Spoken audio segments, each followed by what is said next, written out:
ಕಲಬುರಗಿಯಲ್ಲಿ November 25ರಂದು Kalyana Karnataka conclave ಆಯೋಜನೆ ಮಾಡಲಾಗಿದ್ದು, ಇಲ್ಲಿ ಸ್ಟಾರ್ಟ್ಅಪ್ ಕಂಪನಿಗಳನ್ನು ಮುಂದೆ ತರುವ ಸಲುವಾಗಿ ಅನೇಕ ಆಯೋಜನೆಗಳನ್ನು ಹಮ್ಮಿಕೊಳ್ಳಲಾಗಿದೆ.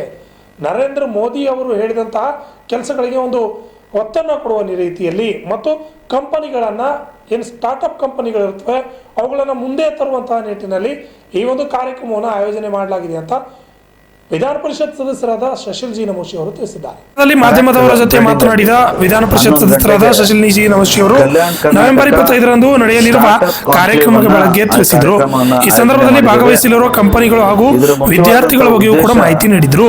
ಅನೇಕ ನಮ್ಮ ಭಾಗದ ಗ್ರಾಜ್ಯುಯೇಟ್ಸ್, ಇಂಜಿನಿಯರಿಂಗ್ ಇರಲಿ ಅಥವಾ ಬೇರೆ ಬೇರೆ ಗ್ರಾಜ್ಯುಯೇಟ್ಸ್ ಇರಲಿ, ಅವು ಬೇರೆ ಬೇರೆ ಅಂದರೆ ನೌಕರಿ ಸಲುವಾಗಿ ಭಾಳಷ್ಟು ಪ್ರಯತ್ನ ಮಾಡಿ ಅಲ್ಲಿ ಇಲ್ಲಿ ಹೋಗ್ತಾರೆ.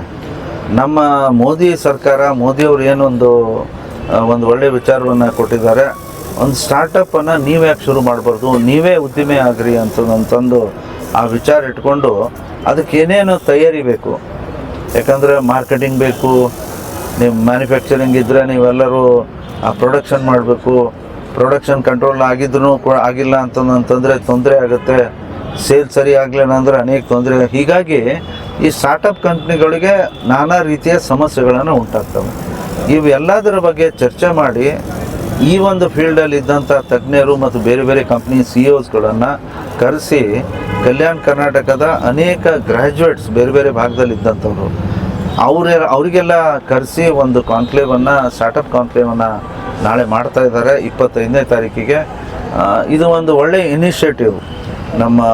ನಮ್ಮ ಕಾಲೇಜಿನಲ್ಲಿ ಇದ್ದಂಥ ನಮ್ಮ ಕಾಲೇಜಿಂದ ಪಾಸ್ ಆದಂಥ ಗ್ರ್ಯಾಜುಯೇಟ್ಸು ಇದ್ದಾರೆ ಮತ್ತು ಬೇರೆ ಬೇರೆಯವರು ಈಗಾಗಲೇ ಅವರೊಂದು ಕೆಲವು ಕಂಪ್ನಿಗಳನ್ನು ನಡೆಸ್ತಾ ಇದ್ದಾರೆ. ಗುಲ್ಬರ್ಗಾದಲ್ಲಿ ಕೂಡ ಅನೇಕ ಒಂದು 25-30 ಸ್ಟಾರ್ಟಪ್ ಕಂಪ್ನೀಸ್ ಇದ್ದಾವೆ. ಬಟ್ ಅವ್ರ ಇನಿಷಿಯೇಟಿವ್ ತೊಗೊಂಡು 30 ಕಂಪ್ನೀಸ್ ಇದ್ದಾವೆ. ಅವ್ರ ಇನಿಷಿಯೇಟಿವ್ ತೊಗೊಂಡು ನಮ್ಮ ಭಾಗದ ಎಲ್ಲ ಇವತ್ತು ಗುಲ್ಬರ್ಗಾ ಅಷ್ಟೇ ಅಲ್ಲ, ಬೀದರ್ ಇರಲಿ ಅಥವಾ ರಾಯಚೂರು ಇರಲಿ, ಯಾದಗಿರಿ ಇರಲಿ, ನಮ್ಮ ಕಲ್ಯಾಣ ಕರ್ನಾಟಕ ಭಾಗದ ಯುವಕರಿಗೆ ಅಥವಾ ಗ್ರ್ಯಾಜುಯೇಟ್ಸ್ಗಳಿಗೆ ಇದೊಂದು ಒಳ್ಳೆಯ ಅವಕಾಶ ಇದೆ. ನೀವು ಕೂಡ ಬಂದು ಆ ಇಡೀ ದಿನದ ಕಾರ್ಯಕ್ರಮದಲ್ಲಿ ಪಾಲ್ಗೊಳ್ಬೇಕಂತ ತಮ್ಮ ಮುಖಾಂತರ ನಾವು ಅವರಿಗೆ ವಿನಂತಿ. ಬ್ಯೂರೋ ರಿಪೋರ್ಟ್ ಆಶಾ 32 ಕನ್ನಡ ನ್ಯೂಸ್, ಕಲಬುರಗಿ.